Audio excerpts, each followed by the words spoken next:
मेरे साथ ऐसे बदतमीजी करेंगे तो ये लोग। टाइम वो इतने अच्छे बने हुए थे, दूध के धुले हुए थे उस टाइम। नहीं भाई, मेरी लाइफ खराब हो गई है। अब वो जो आने वाला है ना, उसकी लाइफ नहीं खराब करनी मुझे। तो इसने मुझे कॉल करके बोला, धमकी दी कि अगर तुम घर से नहीं आई मेरे पास तो मैं उन लोगों का कुछ ना कुछ कर दूंगा। अस्सलाम वालेकुम, मैं शाहिद हुसैन हूँ। मेरा यूट्यूब चैनल और फेसबुक पेज देख रहे हैं। निम्रा काज़मी का मामला 2 से 3 दफ़ा जब बच्ची डेरा गाजी खान से कराची वापस आई तो हमने रिपोर्ट किया। यहाँ से जब वापस गई तब भी हमने रिपोर्ट किया। और बच्ची की तरफ से जब ज़ुनैरा माहम के चैनल के ऊपर बैठ के हम सब के ऊपर इल्ज़ाम आयद किए गए तब भी हमने देखा और उसके बाद फिर हमने इस केस को रिपोर्ट करना बंद कर दिया था। गुज़श्ता दिनों सिंध हाई कोर्ट में निम्रा काज़मी के वालिदैन की मौजूदगी में हमने एक बातचीत की, उसका इंटरव्यू किया। वो उनकी ख्वाहिश के ऊपर किया, उनकी मर्ज़ी के ऊपर किया, क्योंकि वो काफ़ी अरसे से राब्ता कर रहे थे। इंटरव्यू जैसे ही हमने पब्लिक किया तो ना सिर्फ पब्लिक के बल्कि बेशुमार लोगों के उसके ऊपर ना सिर्फ जवाबात, बल्कि कई लोग ऐसा दावा कर रहे थे, बल्कि 99% लोगों का, ख़वातीन और मर्द हैं, जिनका ये कहना है कि निम्रा काज़मी आज भी झूठ बोल रही है। निम्रा काज़मी आज भी जो है वो इस्तेमाल कर रही है, यानी कि फ़ेम होने के लिए जो है वो सोशल मीडिया का इस्तेमाल कर रही है।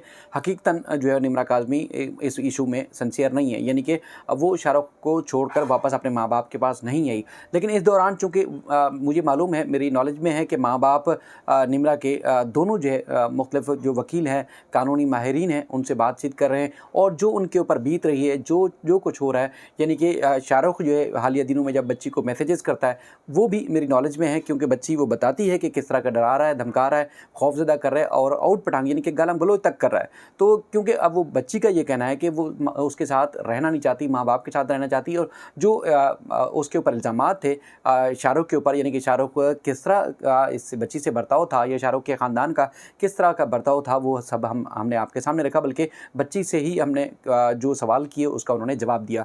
आज जो है वो शाहरुख की खाला की तरफ से भी और ख़ासतौर पर सोशल मीडिया के ऊपर एक बार फिर जो है वो मुहिम शुरू हो गई है। और ख़ासतौर पर एक मुझे तो नहीं इल्म, लेकिन इनका ये कहना है, यानी कि निम्रा और उनके वालिद साहब का ये कहना है कि उल्टा निम्रा के ऊपर इल्ज़ामात आयद किए गए हैं, किसी और की तरफ से नहीं, बल्कि निम्रा की बल्कि शाहरुख की जो है वो खाला की तरफ से।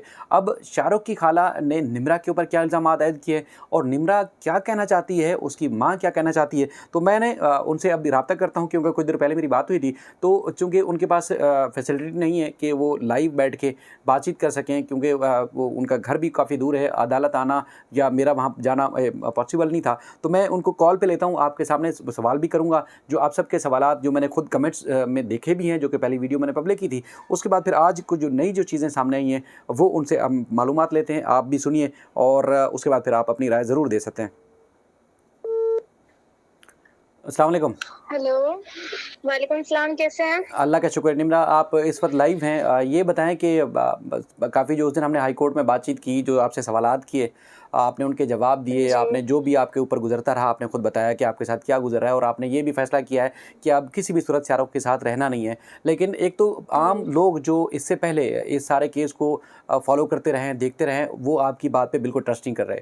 दूसरा ये है कि शाहरुख की खाला ने अब आपके ऊपर उल्टा इल्ज़ामात आयद किए हैं। एक तो उस किस्म के इल्ज़ामात हैं जो एक आम पब्लिक कर रही थी कि आप फेम के लिए कर रही हैं, मशहूरी के लिए कर रही हैं, शाहरुख और आप आपस में मिले हुए हैं और उसके बाद फिर बच्चा हो जाएगा, तब भी आप लोग, क्योंकि आप लोगों को कोई पूछ नहीं रहा। तो ये एक जवाब दीजिएगा कि क्या वाक़ई ही आपने जो कदम उठाया सिर्फ मशहूर होने के लिए किया है, या वाक़ई आप लोगों का मामला बहुत ज़्यादा ख़राब हो चुका है? जी, मुझे फेम की कोई ज़रूरत नहीं है, मेरे पास तो आइडिया भी नहीं है वो जो मुझे फेम मिलेगा, और मेरा शाहरुख से कोई कांटेक्ट भी नहीं है अब। और दूसरी बात ये है कि जिसको जो बोलना है ना बोलते ही रहे, क्योंकि मेरे अम्मी अब्बू लोग तो साथ है ना, अब मुझे किसी की ज़रूरत ही नहीं है। और दूसरी बात ये है कि शमीम अपने आप को इतना अच्छा बोल रही है, वो है तो उतनी अच्छी नहीं, बस बोलना नहीं चाह रही उसके बारे में। मैं यही बोलूँगी कि शाहरुख से मेरा ना कोई कॉन्टैक्ट नहीं है, शमीम जो बोल रही है बोलते रहे, मैं उससे कोई वो ही नहीं है, बस दफ़ा करें उसको। अच्छा, दूसरा ये है कि एक तो उनकी बातों से ये भी तासुर मिलता है कि आपके माँ-बाप ही असल में वहाँ रहने नहीं देना चाहते, कभी मुल्तान की अदालत से, कभी डेरा गाज़ी खान की अदालत से, और अभी भी आप आई हैं तो अदालत के हुक्म से जो है वो कराची आई हुई हैं। तो ये क्या बात है? जी, क्या तो मेरे माँ-बाप इसलिए नहीं देना चाह रहे ना, क्योंकि उन लोगों को पता चल गया उन लोग के बैकग्राउंड्स का कि वो लोग हैं कैसे, कैसे नहीं। मेरे मम्मा को खुद मैसेज करके बताती थी, मम्मा ये हो रहा है, मेरे साथ ये हो रहा है, तो वो लोग कैसे छोड़ देंगे मुझे वहाँ पर, मेरे साथ ऐसे बदतमीज़ी करेंगे तो ये लोग। लेकिन एक आपको याद होगा जब माँ यही धक्के माँ खा रही थी, वालिद आपके धक्के खा रहे थे, उस वक़्त ये बैकग्राउंड मालूमात कर चुके थे इन सब के बारे में जो आज आप इल्ज़ाम आयद कर रही हैं। तो उस वक़्त तो ये माँ-बाप भी आपको समझाते थे, उस वक़्त आप नहीं समझ रही थी? इन गलीजों के बारे में उस टाइम मुझे कुछ पता नहीं था ना। इस टाइम वो इतने अच्छे बने हुए थे, दूध के धुले हुए थे उस टाइम, जैसे इनसे अच्छा कोई है ही नहीं। हज कर आई है तो क्या मतलब बहुत अच्छा होंगे ये लोग। हज कर आने वाला कोई अच्छा नहीं होता, ये तो मुझे सब पता चल ही गया है। अच्छा, दूसरा एक चीज़ है कि अब शादी हो गई, बच्चा होने वाला है, तो अब ये जो आपने कदम उठाया तो ये लड़ाई झगड़े छोटे-मोटे मामूली बातें तो होती रहती हैं। तो क्यों इस तरह आपने एक यानी कि अब तीसरी एक कहते हैं ना कि एक चीज़ आ जाएगी यानी कि बच्चा आ जाएगा। आप दोनों अगर इस मामले में अज़ियत में रहेंगे तो बच्चे को भी अज़ियत में डालेंगे। तो ये आप नहीं सोच रही कि चलें लड़ाई झगड़ा हो रहा है, मामूली सी बात है, जाने दें, रहने दें और आप इसी तरह गुज़र-बसर कर लें? नहीं भाई, मेरी लाइफ खराब हो गई है। अब वो जो आने वाला है ना, उसकी लाइफ नहीं खराब करनी मुझे इन गलीजों के घर कम नस्लों के पास ले जाकर उस बेचारे को। इस वजह से जो है ना, बस मैंने वापसी आ गई अम्मी लोगों के पास, और रखूंगी भी बेबी को मैं खुद ही। इन गलीजों के पास छोड़ूंगी ही नहीं, वरना वो इसका भी पता है क्या हाल निकल देंगे। जैसे इनकी छोटी सी बहन है ना, इनकी छोटी सी बहन जो डिफेंस में अकेले रह रही है, जैसे मुझे तो कुछ पता ही नहीं है इनके घर का। डिफेंस में अकेले रह रही हैं, अकेले फ्लैट में, और अकेले आना जाना करती हैं फ्लाइट से, और वहां पर आती हैं, अपनी माँ को पैसे देती हैं, अपने घर को संभालती हैं। अब उनके जो उन्होंने प्लाट लिए है ना, अभी एक प्लाट लिया है, इतनी छोटी सी है, वो बोल रही है कि आधा प्लाट मेरे नाम पर हो। और बाप तो है नहीं, भाई को, बड़ा भाई है शाहरुख उनका, उनको तक चलाती है। वो छोटी सी बच्ची, जो इतनी छोटी सी बच्ची बता रहे हैं, और वो 50 साल बुजुर्ग औरत, 50 साल, वो तो अपने आप को अभी 18 साल की नहीं मानती, 50 साल क्यों बोल रही है फिर उसको। ये तो मुश्किल क्या है, देखिए कि हर किसी का पर्सनल काम है, पर्सनल उनकी एक्टिविटी है, कोई भी है। तो आपने तो अपनी मर्ज़ी से की थी, यानी कि ये तासुर भी मिलता है कि शाहरुख तो मासूम था। असल में आपने फँसाया ही शाहरुख को, आपने ही फँसाया है सारा कुछ, आप ही उसको गेम। शाहरुख मासूम? अच्छा सुने, इसका भी मेरे पास जवाब है। इतना मासूम था, जब भी तो इसने मुझे यहाँ से बुलाया। कैसे बुलाया आपको भी मैं सब कुछ बताती हूँ। उस टाइम मैंने कुछ भी नहीं बताया था, कैसे मैं घर से निकली, क्या हुआ क्या नहीं हुआ। मैं यहाँ से, मम्मा लोग चले गए थे बाहर, भाई और मम्मा कोई भी नहीं थे, ना बाबा थे। तो इसने मुझे कॉल करके बोला, धमकी दी कि अगर तुम घर से नहीं आई मेरे पास तो मैं उन लोग का कुछ ना कुछ कर दूंगा। तो इस टाइम इसने, फिर मैंने करीम करी थी, फिर वो मुझे जो है ना शराब घोट के अड्डे पर लेकर गया था। तो उसके एनआईसी पे इसने मेरे को पैसे भेजे थे। अगर वो इंसान भी, नवीद नाम था उसका, मुझे ये भी याद है। उसके एनआईसी पे इसने मुझे पैसे भेजे थे 7,000 रुपए, 2,000 मैंने ड्राइवर को दिए थे। फिर जो बाकी के पैसे बचे थे वो मैंने मतलब अड्डे वाले को दिए थे। तो वहां से फिर इसने, मुझे नाम तक नहीं पता था उस सिटी का, ये तोसा घटिया सिटी जो है वो। फिर वहां का टिकट हुआ था, उसने फिर बोला था आप इंतजार करें, आपको बुला लिया जाएगा। वहां से मैं वहां पहुंची हूँ तोसा, उसके अपने शाहरुख के पास, वहीं पर ही वो कोने पे खड़ा हुआ था। तो वहां पे खड़े होने के बाद वहां पे फिर मुझे उतारा, फिर वहां से डायरेक्ट मुझे घर लेकर गया। घर ले जाते ही इसने मेरा मोबाइल ले लिया, सिम निकाल कर अपने पास रख लिया। फिर उसने बोला कि हम लोग कांटेक्ट करेंगे। फिर मैंने बोला ना मम्मा लोगों को बता दो मैं यहाँ पर आई हूँ। तो दूसरे दिन मम्मा लोगों ने कॉल भी करी थी इसको, तो इसने बताया नहीं, मुझे दूसरे कमरे में इन लोगों ने भेज दिया था। फिर बाद में इन लोगों ने मुझे बताया कि अम्मी लोग की कॉल आई थी तुम्हारी। तो ये सारा देखिए, एक दफ़ा नहीं, दो दफ़ा, 3 दफ़ा आप बार-बार इसी तरह ब्लैकमेल होती रही हैं, बार-बार आप जाती रही हैं। एक दफ़ा खुद गई, उसके बाद आप खुद बता रही हैं कि वो तो अगवा करने नहीं के लिए नहीं आया था, आप खुद गई हैं। उसके बाद फिर 2 दफ़ा माँ-बाप अदालत के हुक्म के बाद आपको अपने घर ले आए, यहाँ से फिर आप चली गईं। तो यानी कि माँ-बाप को तो मुसलसल आप परेशान कर रही हैं। जी, तो फिर जब हो गई थी तो बेइज्जती तो हो गई मेरे पूरे खानदान में, अपने पूरे ददियाल में, ननियाल में और लोगों के सामने।